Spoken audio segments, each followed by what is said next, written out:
اعوذ باللہ من الشیطان الرجیم بسم اللہ الرحمن الرحیم افرأیت من اتخذ الہہ ہواہ وأضلہ اللہ علی علم وختم علی سمعہ وقلبہ وجعل علی بصرہ غشاوۃ فمن یہدیہ من بعد اللہ افلا تذکرون۔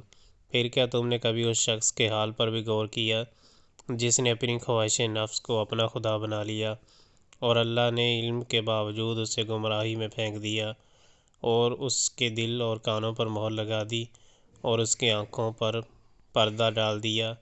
اللہ کے بعد اب اور کون ہے جو اسے ہدایت دے؟ کیا تم لوگ کوئی سبق نہیں لیتے؟